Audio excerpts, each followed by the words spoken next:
तो डब्बा एक्सप्रेस मोदाहा पहुंच गई है, ये आपने देख ही लिया था। लेकिन ये क्या, अम्मी के तो अरमान ही मर गए। जहां वो कहती हुई नज़र आई, मेरे तो अरमान ही मर गए, और इतना ज़्यादा बुरा फील हुआ। क्यों फील हुआ, चलिए बताते हैं। तो hi friends, welcome back to my channel. Channel में न्यू है तो चैनल को सब्सक्राइब कर लें और साथ ही साथ बेल आइकन दबाना बिल्कुल मिस मत कीजिएगा, क्योंकि उससे मेरी आने वाली वीडियो की नोटिफिकेशन आपको पहले ही मिल जाएगी। और हाँ, अपने प्यारे प्यारे से कमेंट्स जरूर किया करें। आपके कमेंट पढ़कर मुझे बहुत अच्छा लगता है और बहुत सारे कमेंट्स के मैं रिप्लाई भी करती हूँ। तो हम बात करेंगे कि डब्बा के लुक की, लेकिन वो पॉडकास्ट में बने रहिए, उसकी पर भी आएंगे। पहले हम आते हैं कि अम्मी का मूड क्यों ख़राब हुआ। अब भाई मोदाहा एक्सप्रेस जो है वो पहुंच गई है मोदाहा में, और वहाँ पे छोड़ने के लिए वो पहुंची। वो जो पलटन थी सारी की सारी उसको डॉक्टर खाला के घर पर। अब डॉक्टर खाला बेचारी बिजी थी। अब इतनी सारी पलटन आ रही है, अकेली जान, इतना सारा काम उनको, क्योंकि वो लोग उस टाइम पर आ रहे थे कि वो लिटरली खाने का ही टाइम हो जाता जिस टाइम पर वो पहुँचे थे। थोड़ा बहुत नाश्ता पानी भी जो भी होगा वो डेफिनेटली उनकी भी प्रिपरेशन उन्होंने की ही होगी। तो वो काम में बिजी थी। और आपको जैसा पता है कि घर का उन्होंने ज़्यादा तो दिखाया नहीं, लेकिन जितना भी अंदाज़ा है कि किचन उनकी थोड़ी अंदर जाकर है, तो मे भी उनको गाड़ी का पता नहीं चला होगा। तो वो वहाँ पर अंदर थी और किसी ने उनको इन्फॉर्म नहीं किया था। तो उनके ऊपर ऐसे बरसी अम्मी, ऐसे बरसी, मतलब मुझे ये समझ में नहीं आ रहा कि वो उनकी नौकर हैं क्या, उनके लिए इतना कुछ करती हैं। मतलब वहाँ तो डोमिनेट करती ही हैं मुंबई में तो, लेकिन उन्हीं के घर में वहाँ पर भी उनको डोमिनेट कर रही थी। एक बार बोल दिया, दो बार बोल दिया, लेकिन कई कई बार एक ही बात को दोहराना ये कोई अच्छी बात थी। किसी के घर पर आप जा रहे हो, आज चाहे आपकी बहन हो या कोई भी रिश्तेदार हो या आपका रिश्ता उससे कितना भी करीबी हो, आप उसको उसी के घर पे तो नीचा नहीं दिखा सकते ना, जबकि वो आपके लिए ही प्रिपरेशन कर रही हैं। जबकि वो बार बार कहती हुई नजर आई थी कि मैं अंदर चिकन बना रही थी, किसी ने मुझे बताया ही नहीं कि आ गए हैं। अगर ऐसा होता तो क्या एक्सपेक्ट कर रही थी कि वो थाली लेके खड़ी होंगी, आरती उतारेंगी। फिर ये भी करवा लेते कि भाई थाली में जो है ना कुछ रखवा के अपने पैरों की छाप भी ले लेते। अरे वाह, बड़े दुल्हन की तरह से स्वागत होता ना आपका। भाई कैसे, मतलब क्या समझते क्या हैं। और मम्मी तो मम्मी ही, बेटी भी, दोनों ने ही कई कई बार इस बात के लिए टोका। तो उनका जो चेहरा था उस टाइम देखने वाला हो रहा था। मुझे तो बहुत ज़्यादा बैड फील हुआ उस टाइम पर डॉक्टर खाला के लिए, कि किस तरह से ये लोग उनको डोमिनेट करते हैं। और बच्चों को देखा आपने, किस तरह की परवरिश ये लोग दे रहे हैं। जैसे ये खुद है ना, वैसे ही इन्होंने बच्चों को बना दिया है। विहान से ना सही, लेकिन जो फिज़ा है उससे मैं एक्सपेक्ट कर रही थी कि वो जाते ही गले लगे अपनी माँ के, लेकिन हमें ऐसा कुछ देखने के लिए नहीं मिला।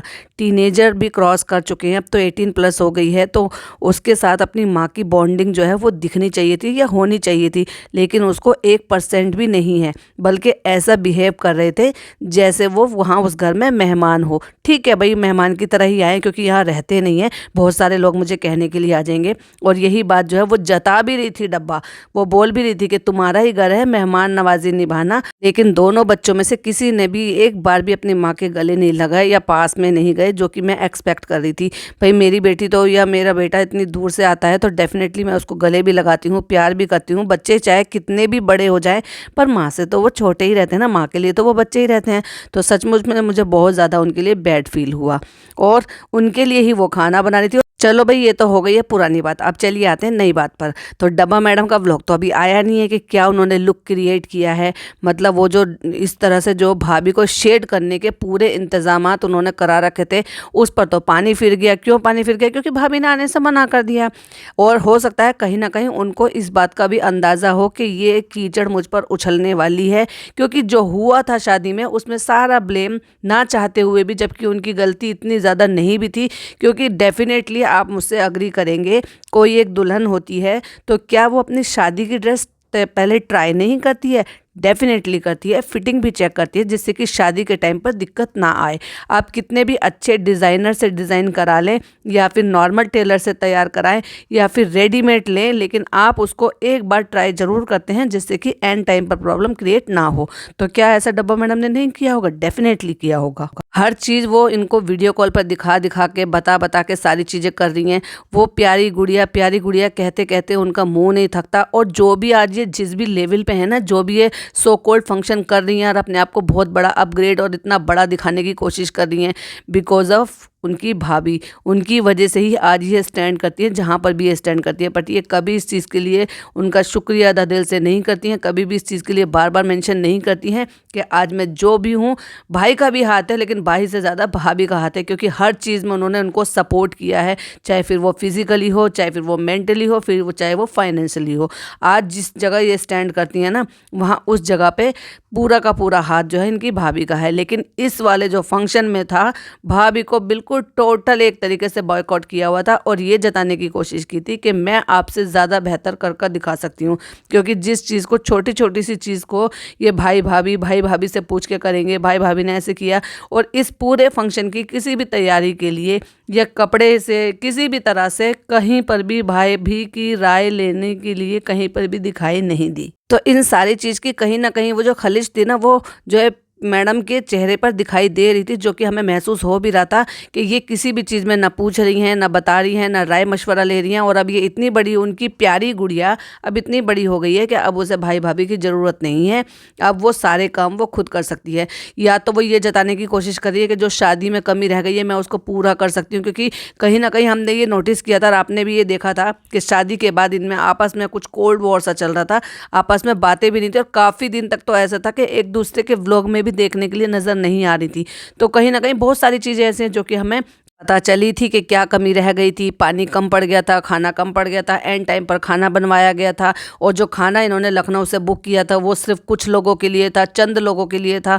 बाकी के जो रिश्तेदार थे, जैसे फूफी हो गई या और भी जो घर कुनबे के हैं, उनके लिए वो बिल्कुल भी नहीं था। और कपड़ों का तो आपने देख ही लिया था, बैंगन बन गई थी। या जिस तरह के भी कपड़े थे, कपड़ों के लिए भाभी कितनी ज़्यादा ट्रोल हुई थी, ये तो किसी से छुपा ही नहीं है। तो इस बार का जो प्लान था मैडम का, बिल्कुल डिफरेंट प्लान था कि मैं जो हो ये करके दिखाऊंगी और अपनी शादी से ज़्यादा बेहतर फंक्शन कर दिखाऊंगी, जिससे कि जो पुरानी बातें हैं वो फिर से कुरेदी जाए, या फिर किसी भी तरह से फिर वो बातों को कंपेयर किया जाए। तो यही एक रीज़न था, लेकिन यहाँ मैडम का प्लान फेल हो गया। और अब जो ड्रेस आई है वो डिज़ाइनर के यहाँ से ड्रेस आई है, जो हैदराबाद के यहाँ से ड्रेस आई है, उसमें कैसी लग रही है चलिए उस पर भी बात करते हैं। लेकिन उससे पहले बताएंगे हम आपको कि मैडम ने एक रील पोस्ट किया है जिसमें लोगों ने भर भर के इनको कमेंट किया है। देखिए भैया, अगर आप सुनने के काम करेंगे तो डेफिनेटली आपको सुनना ही पड़ेगा। एक तरफ तो आप जो है गाजा के लिए इतनी ज़्यादा स्टोरी लगा रही हैं, दुख जता रही हैं, सैड समूह बना के सारी चीज़ें बता रही हैं, दूसरी तरफ शादी की फर्स्ट एनिवर्सरी इतने ग्रैंड लेवल पर आप सेलिब्रेट कर रही हैं, और उसके लिए पिछले 1.5 महीने से लोगों के कान खाए हुए थे, मेरी anniversary, first anniversary, first anniversary, एक एक चीज़ की शॉपिंग दिखा रही हैं, वहाँ से ये आया, यहाँ से ये आया, मुझे ये करना है, इसको ये करना है। तो अब आप एक बात बताइए, आप एक तरफ तो सैड होने का नाटक कर रही हैं, ढोंग कर रही हैं या नौटंकी कर रही हैं, जो भी कुछ आप कह लें, और दूसरी तरफ आप ये इतना बड़ा सेलिब्रेशन कर रही हैं।